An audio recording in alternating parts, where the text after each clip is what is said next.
Oi, turma, tudo bem? Como vocês estão? Espero que estejam se cuidando, estudando. Falar em estudos, olha só. Na semana passada, eu mandei um resumo do capítulo 5 por PowerPoint, não foi? O capítulo 5 falava das reservas. Reserva de proteção integral, reserva de proteção sustentável. Reserva de proteção integral é aquela que não pode usar para nada, né? Quer dizer, para nada para extrair, explorar, mas pode usar para fazer, por exemplo, passeio, né? Uma trilha ecológica, mas tendo que manter preservado o ambiente. Não pode extrair, não pode caçar, não pode pescar, tá? Reserva, desculpa, de uso sustentável é aquela que se assemelha ao o desenvolvimento sustentável, não é isso? O que é desenvolvimento sustentável? É a gente utilizar da natureza sem prejudicar as gerações futuras. Então, reserva sustentável é aquela que pode utilizar, mas que não pode prejudicar o futuro. Por exemplo, por um período pode caçar, por um período pode pescar, por um período pode extrair o látex. Por quê? Porque aí dá tempo da natureza se renovar, tá? Continuando o nosso conteúdo, a gente vai começar hoje o capítulo 6. O capítulo 6, ele fala das comunidades tradicionais. Eu vou espelhar aqui a imagem no meu PowerPoint, porque eu fui tirando pedacinhos da apostila, para poder ficar mais fácil. Esse capítulo é pequenininho, é simplesinho, tá? Aí eu vou colocar o PowerPoint, que eu botei com trechos da apostila, só para a gente poder seguir o caminho direitinho. Se vocês quiserem, podem pegar a apostila, que aí vai seguindo comigo. O capítulo é pequenininho. Deixa eu colocar aqui para vocês.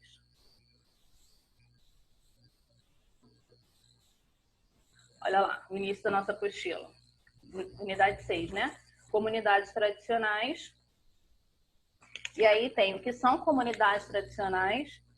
E aí são povos e comunidades que eles têm o agrupamento, eles vivem culturalmente, tradicionalmente, eles têm um território deles. E eles vivem ali para poder manter a tradição, a cultura, a religião, o modo de vida, tá? E eles extraem o que eles utilizam da natureza. Eles extraem da natureza, mas não extraem de modo absurdo. Eles extraem o que eles vão utilizar. Não fazem, por exemplo, igual a gente, que acaba comprando sem a necessidade, comprando antes do que a gente precisa, tá? Lá, por exemplo, não vai ter o aniversário Guanabara, que eles vão sair comprando para acumular, para guardar, né? Eles só tiram da natureza o que eles precisam, só extraem o que eles realmente vão utilizar. Aí aqui tem alguns exemplos que estão na nossa apostila de tipos de comunidades tradicionais. Vários, né? Povos indígenas, quilombolas, povos ciganos. Vou botar aqui meu áudio para a gente poder. Comunidades tradicionais de matriz africana, caçadores de mangaba, quebradeiras de coco babaçu. Esses são no Nordeste, quebradeiras de coco babaçu. Tá? Na nossa apostila, a gente vai utilizar alguns. A gente vai dar exemplo de alguns. Por exemplo, os povos indígenas. E aí, os povos indígenas no território brasileiro.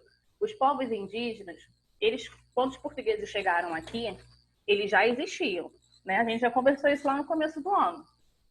Quando os portugueses chegaram, o contato dos portugueses com os índios foi um contato legal? Não, né? Aliás, a princípio foi. No começo eles trocaram espelhinhos, né? Tentaram ser amigos, tentando se conhecer, mas depois os portugueses tentaram escravizar os índios e não conseguiram, né? Então teve guerra. Muitos indígenas morreram nas guerras, nas lutas com os portugueses, e muitos morreram por causa das doenças que eles tiveram, que pegaram dos portugueses, né? Porque eles não tinham anticorpos para combater as doenças. Então, o simples contato com os portugueses já era uma ameaça para eles.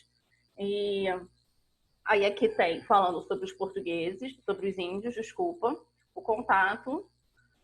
E as tribos indígenas hoje não existem na mesma quantidade que existiam quando os portugueses chegaram, né? Elas reduziram muito de tamanho. Hoje, os índios, eles vivem em reservas, em locais reservados para eles poderem manter a tradição, para eles manterem a cultura deles. Lógico, com o passar do tempo, hoje os índios não são mais como eles eram. Hoje eles já têm uma adaptação na cultura, né? Já não ficam tão naquela oca que a gente tem naquela imaginação, né? De palha, já tem as casinhas mais simples, no meio da floresta, no meio da natureza, porém já vai se adaptando. Mas eles ainda vivem reservados, que é para eles poderem manter a cultura, manter a tradição. Pelo menos tentar manter ao máximo, tá? E aí eu botei uma foto de uma comunidade indígena para ilustrar para a gente. Olha lá o que eu falei. Eles já não vivem como aquela comunidade indígena que a gente tem na cabeça, né? Com as penas, com a tanga, já estão de shorts, já existem os chinelos, olha lá o chinelo no pé deles, né? Já tem. Porém, a dança, a religião, a caça, isso ainda vai se mantendo na tradição deles, tá? Quilombolas. Os quilombolas, eles são descendentes dos escravos. Os quilombos, eles foram fundados por escravos que conseguiam fugir e fundava um quilombo. E ali era a comunidade de ex-escravos ou de escravos que conseguiam fugir. Quilombolas existem até hoje. Por exemplo, existe um quilombola lá no centro do Rio, no Morro da Conceição. Comunidades de descendentes de escravos. Tá? Eles compravam o terreno, conseguiam o terreno ou por posse ou a relação de compra. Escravos que conseguiram se libertar e conseguiam comprar um pedacinho de terra para poder se manter. E aí tem aqui, ó, eles usam para subsistência, tradição, manter a tradição cultural e aí tenta extrair da subsistência. No caso do quilombo que ainda tem aqui no Rio, não é subsistência, né? Porque está no centro da cidade, então não vai extrair da natureza. Porém, é uma comunidade que mantém a tradição, tá? E aqui, ó, comunidade com a abolição da escravidão obtinha as trocas de terra pela prestação de serviço, tá? E aqui tem uma foto de uma comunidade quilombola. Eles estão aqui dançando jongo. Ouviram falar do jongo? Essas moças, elas dançam com essas saias, elas balançam as saias, eles batem muito os pés. Olha lá os atabaques lá atrás, ó, da cultura africana, né? Caiçaras. Caiçaras são comunidades que pertencem ao litoral. Eles têm grande quantidade aqui no Rio de Janeiro e no litoral de São Paulo. Muitas comunidades caiçaras, elas servem como ponto turístico, né? Desculpa. Os pontos turísticos que aí as pessoas vão conhecer como que eles vivem. Eles vivem no litoral, eles sobrevivem da pesca e eles são normalmente de descendentes com os índios. Olha aqui, ó, desde que a formação desses grupos originou-se do ato da colonização portuguesa, tá?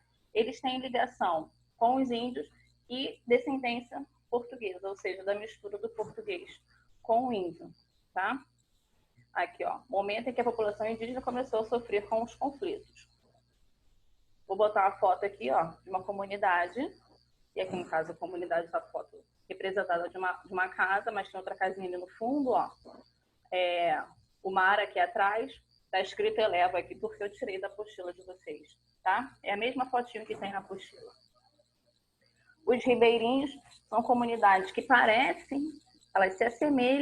eles se assemelham ao caiçara, porque vivem próximo da água, só que o caiçara é próximo do mar e os ribeirinhos são próximos dos rios. Então, os dois vivem da pesca, sobrevivem com o corpo aquático, né? Precisam da água para poder sobreviver e manter a cultura. E aqui, ó, a gente percebe, vou voltar a outra casa para a gente ver, ó. A outra casa está no chão, tá vendo? Uma construção normal, no chão. Os ribeirinhos, tá vendo aqui a construção? Ela já está mais alta. Por quê? Porque os rios transbordam, então fica o espaço para a casa, não entra água na casa, né? É aquele casa também de palafita, também muitos têm a casa de palafita, tá? Principalmente na região norte do Brasil. Eles têm a casa que fica mais alta, que aí dá para o rio transbordar e não entra água nas casas. No finalzinho do nosso conteúdo, tem a importância das comunidades tradicionais. O porquê de existir essas comunidades e o porquê de manter as comunidades tradicionais. Porque é um jeito da gente preservar essas comunidades. Tá? eles vão ter o espaço, e aí eles vão poder manter a sua cultura, a sua tradição, a sua sobrevivência. Por quê? O que eu falei aqui quando a gente falou dos índios, né? Com o avanço das comunidades, o avanço da tecnologia, os índios já não são mais daquele jeito que a gente imaginava até quando a gente era pequeno, né? De tanga, cheio de cocares. Os índios hoje eles já estão adaptados, já usam roupa, já tem celular, já usam havaiana, né? Assim? Então, com o avanço da tecnologia, eles precisam manter a origem deles, precisam manter o que eles eram. Então, apesar disso tudo, eles precisam ter um espaço para poder manter a cultura, manter a tradição deles. Por isso é importante, porque senão eles vão acabar se perdendo, né? Perdem a identidade, vão perdendo a cultura deles, tá? Deixa eu voltar aqui para mim. Gente, olha só. Falei que o capítulo é pequenininho. Passou que a gente nem sentiu. Ó, vou passar aqui a apostila para a gente ver.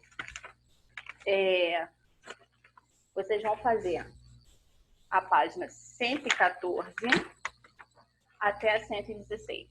Pouquinha coisa, tá? Vocês vão fazer. E aí depois a gente se encontra de novo. O gabarito tá no portal. Tá bem? Beijo. Fiquem com Deus. Se cuidem, tá? Saudades.